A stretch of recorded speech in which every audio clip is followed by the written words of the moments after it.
Good evening and welcome to Just the News. I'm Faye D'Souza. This is where we give you all the news that you need on what happened in the country today. To begin with, Jesuit priest and tribal activist Father Stan Swami passed away this afternoon. He was placed on ventilator support in Mumbai's Holy Family Hospital recovering from COVID. Incidentally, the Bombay High Court was urgently hearing his bail petition due to his deteriorating health when it was announced at that hearing that at 1:30 this afternoon he passed away. After Stan Swami's death, his lawyer Mihir Desai demanded a judicial inquiry into the matter. Desai, who's been representing Stan Swami since his arrest 9 months ago, told the court that he does not have any complaint against Holy Family Hospital that was treating Father Swami or the High Court, but that he held the National Investigating Agency and Taloja Central Jail responsible for this death. Stan Swami was denied medical care for almost 10 days. When he was finally moved to Holy Family Hospital on the 30th of May, he tested positive for COVID. During those 10 days, he had complained of fever and weakness. He was also suffering from Parkinson's, a hearing disability, and other ailments. He was fairly advanced in age. He was 84 years old. In October last year, Stan Swami was accused and then arrested in the Elgar Parishad case by the National Investigating Agency from his residence in Ranchi. The other accused are Varavara Rao and Sudha Bharadwaj, among others. A French judge has been appointed to lead a highly sensitive judicial investigation into the alleged corruption of and favoritism in the Rafale fighter jet deal between India and France. A French investigative website, Mediapart, reported this weekend. The Mediapart report said, and I quote, "A judicial probe into the suspected corruption has been opened in France over the 7.8 billion euros sale to India in 2016 of 36 Dassault-built Rafale fighter aircraft." End quote. The judicial investigation has been ordered by France's National Financial Prosecutor's Office following Mediapart's reports in April of alleged wrongdoings in the deal when a complaint was filed by a French NGO called Sherpa that specializes in financial crime.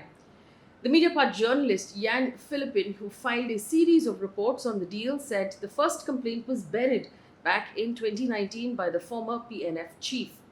In April, Mediapart, citing an investigation by the country's anti-corruption agency, reported that Dassault Aviation paid 1 million euros to an Indian middleman for this deal.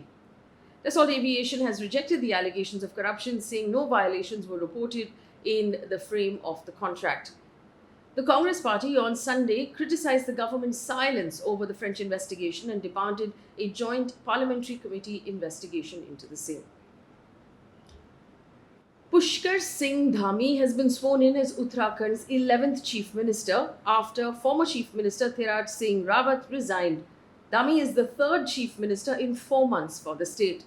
Tiraj Singh Rawat quit as he was unable to get elected into the Uttarakhand Assembly within the stipulated deadline of 6 months from the date he took over. He was appointed Chief Minister in March, so his deadline was in September this year. Uttarakhand's assembly polls are due early next year along with Uttar Pradesh. Former Maharashtra Home Minister Anil Deshmukh has moved Supreme Court seeking protection from any coercive action or arrest by the Enforcement Directorate or the ED into the money laundering case against him. The move comes a day after the ED issued fresh summons to Deshmukh, asking him to appear before the agency on Monday. This was the third summons issued by the ED to Deshmukh, who had skipped the previous 2 summons. Deshmukh said he was available to give his statement anytime in audio or via video conference. He's currently being investigated by the ED in the case of alleged extortion from restaurants and bars in Mumbai. And on to updates from COVID at this point. India reported 39,796 new COVID cases, 723 deaths in the last 24 hours. Kerala reported 12,100 COVID cases. Incidentally, this number for Kerala has stayed steady at 12,000 and has not dropped over the last week or so. That could be worrying. Followed by Maharashtra, Tamil Nadu and Andhra Pradesh. The Prime Minister Narendra Modi today said the experience shows that no nation can solve the challenge of COVID in isolation and that all countries must work together. Addressing the COVID conclave, the Prime Minister said Indian civilization considers the whole world as one family. He said, "Our technology platform for COVID vaccination, a platform we call CoWIN, has been prepared to be made open source. The Prime Minister has directed officials to create an open source version of the CoWIN platform and give it to any country who wants to use it completely free of cost. The Union Ministry for Science and Technology has announced that the government will set up now 2 new laboratories, one in Pune and the other one in Hyderabad, to facilitate and expedite testing and pre-release of certification for vaccine candidates. Now, it has been set up, we understand, with help of funds from the Prime Minister's CARES Fund or the PM CARES Fund. Currently, the country has the Central Drugs Laboratory in Kasauli in Himachal Pradesh, which is meant for testing and pre-release. The facilities will test existing COVID vaccines and the new ones that will be approved. Rajasthan's Chief Minister Ashok Gehlot on Monday said the state only has 70,000 vaccine doses left, which are administered today, and that the vaccination has been stopped now in almost all districts because of a shortage. He accused the central government of not allocating enough vaccines to the state. He tweeted, and I quote, "Rajasthan is not getting vaccines as per requirement from the central government, due to which the vaccination work has stopped. Vaccine wastage is negative in Rajasthan, but due to the lack of vaccines, public is upset. I again request the central government to give sufficient quantity of vaccines to Rajasthan," end quote. A couple of states that have changed their restrictions. Haryana has extended its lockdown until the 12th of July. However, the Institute of Chartered Accountants can continue to hold its CA examinations from July 5th to 20th, and the common entrance exam by the Army Recruiting Office in Hisar has also been allowed. Uttarakhand will extend its curbs until the 13th of July. Gyms, hotels, bars, restaurants, malls will operate at 50% capacity. Markets will remain shut on weekends. Jammu and Kashmir has announced its weekend curfew will end in 13 districts. However, the daily night curfew will continue to remain in force in all 20 districts from 8 p.m. to 7 a.m. Bihar has relaxed its COVID curbs as well. Chief Minister Nitish Kumar has announced that universities, colleges, technical education institutions, government training institutions, and schools up to classes 11 and 12 will open with 50% attendance in Bihar. On to news coming in now from the world of business and economy. Petrol has been hiked for the 35th time in 2 months. In Mumbai, the price of petrol is now 105 rupees and 92 paise. Diesel costs 96 rupees and 91 paise in Mumbai. Chennai is paying now 100 rupees. Delhi and Kolkata are 99 rupees and 80 paise each. Jeff Bezos has officially stepped down as the CEO of Amazon today, exactly 27 years after he founded the e-commerce giant as simply a bookstore that was online into the behemoth that it is today. Bezos will retain a crucial role of the executive chair of the organization, but he will not be part of the daily management and will spend more time on other projects that interest him, including his aerospace company, Blue Origin. Incidentally, Bezos is all set to fly to space along with his brother on the 20th of July. News coming in right now from across the world. The Taliban's rapid advance through northern Afghanistan continued on Sunday as several districts came under the grip of the militants.